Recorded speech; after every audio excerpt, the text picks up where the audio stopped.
কিয়ামতের আগে আগে আরো কিছু মানুষকে আল্লাহ পাক কিন্তু শূকর এবং বানরে পরিণত করবেন। এই হাদিসটা কি জানেন? হাদিসটা শুনে রাখেন। এটা আখিরুজ জামান বা কিয়ামতের আলামত সংক্রান্ত হাদিসগুলোর মধ্যে পাবেন। আল্লাহ রাসূল সাল্লাল্লাহু আলাইহি ওয়াসাল্লাম বলেছেন, কিয়ামতের আগে আগে আমার উম্মতের মধ্যে, ভালো করে শোনেন, কিয়ামতের আগে আগে আমার উম্মতের মধ্যে একদল মানুষ বের হবে যারা মদ পানকে হালাল মনে করবে। কাকে? মদ পান করাকে হালাল মনে করবে। যারা বাদ্যযন্ত্র, গায়িকা, নায়িকা এগুলো নিয়ে নর্তকী নাচাবে রাতের বেলা, এগুলোকে হালাল মনে করবে। যারা অশ্লীলতা, বেহায়াপনাকে জায়েজ করে নিবে। ঠিক আছে, এরকম কয়েকটা পাপের কথা বলে নবীজি বলছেন একদিন সকালবেলা আল্লাহ পাক তাদেরকে ঘৃণিত বানরে পরিণত করবে। এটা হবে সামনে, কখন কিভাবে হবে আল্লাহ ভালো জানেন। এবার আমি কনসেপ্টে চলে আসি। এই যে পৃথিবীতে নেমে আসলাম, তাহলে আমরা কোত্থেকে আসছি ভাই? আমরা কি পৃথিবীর অধিবাসী ছিলাম? আমরা জান্নাতে ছিলাম, ওখান থেকে আল্লাহ পাক পাঠিয়েছে।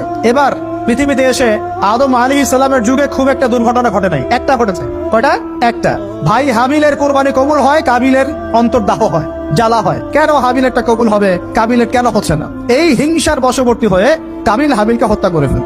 হত্যা করে লাশটা দাফন করার পদ্ধতিও তার জানা ছিল না। আল্লাহ কাককে পাঠালেন, কাককে দেখে সে শিখলো। প্রথম দুর্ঘটনা হচ্ছে হাবিল কাবিলের দুর্ঘটনা। বলে রাখি, আজকেও নিজের ভাইয়ের বেশে বহু কাবিল মুসলিম সমাজের মধ্যে ঘুরে বেড়ায়। নিজের ভাইয়ের লেবাসে, পোশাকে, সুরতেই বহু কাবিল এখনো কিন্তু মুসলিম সমাজে ঘুরে বেড়ায়। তো আমরা কাবিলদেরকে কাবিলের পরিণতি সম্পর্কে সচেতন করতে চাই। হাবিল বলেছিল, তুমি যদি আমাকে মারতে আসো, আমি তোমাকে মারার জন্য হাত বাড়াবো না। হাবিল জান্নাতে যাবে আর কাবিল জাহান্নামে যাবে। কেন কাবিল জাহান্নামে যাবে? নবীজি বলেছেন, পৃথিবীর প্রথম হত্যাকাণ্ড সংগঠিত করেছে কাবিল।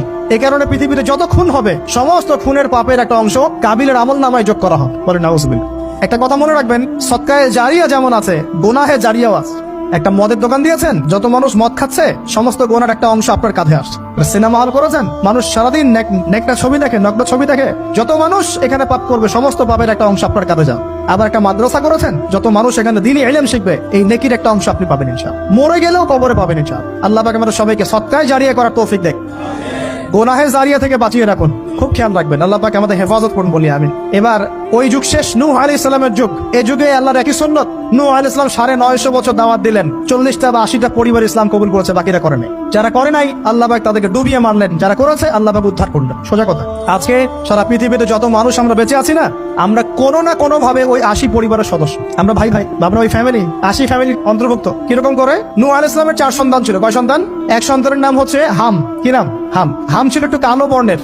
হামকে দিয়ে আফ্রিকার কন্টিনেন্টে যত মানুষ দেখছেন ব্ল্যাক স্কিনের, কালো স্কিন, এরা সবাই হামের বংশধর। মজা না বিষয়টা? মানুষের অস্তিত্ব পৃথিবীতে, ইতিহাস, এগুলো খুব ইন্টারেস্টিং টপিক। ইতিহাস পড়তে থাকলে আপনি ডুবে যাবেন। কত কিছু বিশ্বে হয়েছে আর কত কিছু হবে সামনে।